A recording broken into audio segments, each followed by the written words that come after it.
Hi, my name is Hal Jacobs. I'm a PGA professional in Massachusetts here. It's early January 2012. Somebody asked a question about creating yardage books and stuff like that. So just wanted to go through what I do. I've had some success playing golf, so some of what I do is pretty good. Some of it's maybe an overkill, but I keep everything in a file box like this. So let me get up and get the camera and show you some of the different types of yardage books that I've made. I have a file folder,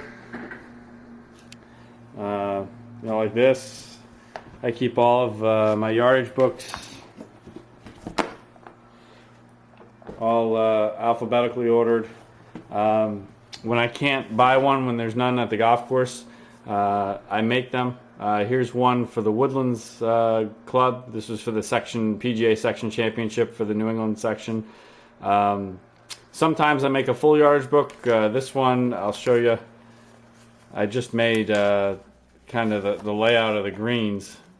So I make a diagram with a couple of important things for me to know.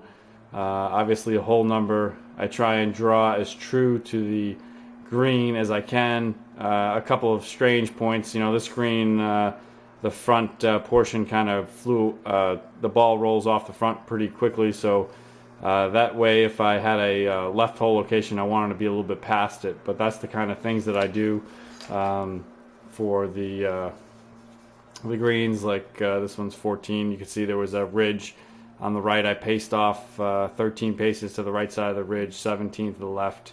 Draw a couple arrows here and there. The X you see in the top left corner, that's where I don't want to go. And then you can see in the back past the green, it rolls off the back of the green. So this is a green where you wouldn't want to go past the green or left of the green. So that's the kind of thing that you do, or I do. If the golf course itself isn't too tricky, I just need to know kind of how the greens are sloping, especially if they put some funny pin positions. Here's a book I made for Worcester Country Club. We had the section championship there a couple of years ago, and Worcester just held the USGA, I think it was the Women's Senior Amateur Qualifying, which as everybody knows, USGA events, you can't use a yardage book. You can't use a laser rangefinder.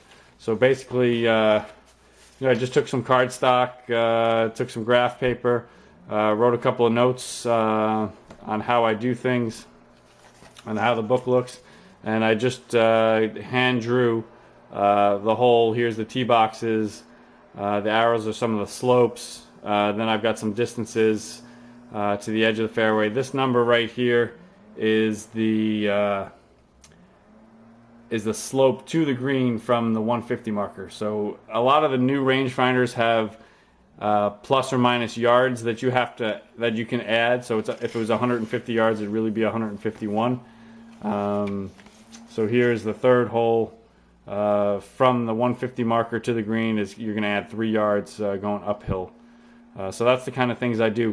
What has made it a lot easier for me and a little prep before I get out on the actual golf course is I go to Google Earth. I don't know if any of you guys are familiar with Google Earth, but download it. It's free. You could look up golf courses, and here I've brought up Worcester Country Club, and let me just zoom in for you a little bit. And the neat part about, I'm going to show you really quickly, the neat part of this Google Earth is if you look up here, there's a ruler function. You could click on that ruler and you could change this to yards, the length in yards. And then you could go on you see this little box, and if you wanted to get from the edge of this tee box to carry the water, you could click right there and it's going to tell you it's 89 yards. One thing you just need to be aware of, in the bottom left of the screen right here, it's going to tell you the imagery date, because some of the pictures are pretty old. If you're looking at a picture that's fairly old. The course might have changed. Tee boxes change, all that stuff. So that's something to keep in mind. But a lot of times now being a family man, I don't have a chance to play a practice round. I'll go to Google Earth. I'll scout the golf course on Google Earth on the computer. I get a lot of neat yardages. I could kind of make a game plan on how I'm going to play the tournament. So I hope this helps. If you have any questions, you want me to post on anything else, just let me know.